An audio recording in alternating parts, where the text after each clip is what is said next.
അത്ഭുതം തോന്നാറുള്ളൊരു കാര്യം, നമ്മൾ എത്ര ഡോൺ കെയർ ആയിട്ട് എത്ര ഒരു നിസ്സാര സാധനങ്ങൾ മെയിൻറ്റെയിൻ ചെയ്യുന്നതിൻ്റെ പോലും ഒരു ഉത്തരവാദിത്വം നമ്മുടെ ഈ സാധനത്തിന് കൊടുക്കുന്ന ഒരു ഫുഡിനെക്കുറിച്ചോ അതിൻ്റെ ക്വാളിറ്റിയെക്കുറിച്ചോ എത്ര പേര് നോക്കുന്നുണ്ട്. ഒരു കാറോ ഒരു ടൂ വീലറോ മെയിൻറ്റെയിൻ ചെയ്യാൻ എന്തുമാത്രം ആൾക്കാർ എത്ര കൃത്യമായിട്ട് ഉത്തരവാദിത്തത്തോടെ നോക്കുന്നു, എത്ര കൃത്യമായിട്ട് സർവീസ് ചെയ്യുന്നു. അതിലൊരു പെട്രോൾ നമ്മൾ മോശമുള്ള ഒഴിക്കുമോ? നമ്മൾ വീടിനടുത്തുള്ള പമ്പിലെ പെട്രോളോ ഡീസലോ മോശമാണെങ്കിൽ നമ്മളവിടെ അടിക്കുമോ? അടിക്കുകയില്ല.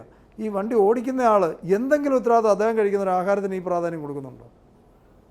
ഏത് ഹോട്ടലിൽ നിന്ന് കഴിക്കുന്നത്, അവിടെ ആരാണ് ഉണ്ടാക്കുന്നത്, എന്ത് സാധനം അവിടെ റോ മെറ്റീരിയൽ ഉപയോഗിക്കുന്നത്, എത്ര പേര് നോക്കുന്നുണ്ട്? ചുമ്മാ പോയി അവിടെ പോയി എന്തെങ്കിലും പറയുക, ആരാ ഉണ്ടാക്കുന്നതെന്നോ, ഇതെങ്ങനെയാണ് ഉണ്ടാക്കിയെന്നോ, ഇതിനകത്ത് എന്താ ചേർത്തിരിക്കുന്നതെന്നോ, നല്ല ടേസ്റ്റ് ഉണ്ട്, നല്ല അടിപൊളി ഫുഡാണ് എന്നൊക്കെ പറയുന്നത്. അടിപൊളി എന്ന് പറഞ്ഞിട്ടുണ്ട്. അടിപൊളി എന്നുള്ള വാക്ക് തന്നെ പോസിറ്റീവാണോ നെഗറ്റീവാണോ എന്നുള്ള കാര്യം നമ്മൾ അടിക്കലും പൊളിക്കലും എന്ന് പറയുന്നത് തന്നെ ഒരു പോസിറ്റീവാണോ, എങ്ങനെ ഇതൊക്കെ പോസിറ്റീവാണെന്ന് നമുക്കറിയാമല്ലോ ആലോചിച്ച് നോക്കിയാൽ.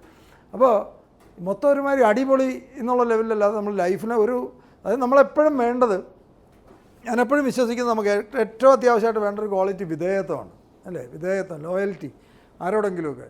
അതിനകത്ത് ഏറ്റവും കൂടുതൽ വേണ്ടത് ആരെയാണ്? നമുക്ക് ഈ ഒരു സൃഷ്ടി, നമ്മളിവിടെ ഈ ഒരു ലോകത്ത് ജീവിച്ച് പോകാനൊരു അവസരം തന്ന എന്തെങ്കിലും ഒരു ശക്തിയുണ്ടല്ലോ, നമ്മുടെ പേരൻസ്, അല്ലെങ്കിൽ നമ്മുടെ ഒരു പ്രപഞ്ചമെന്നോ ദൈവമെന്നോ ഒക്കെ ഓരോരുത്തർ ഓരോ രീതി വിളിക്കുന്നു.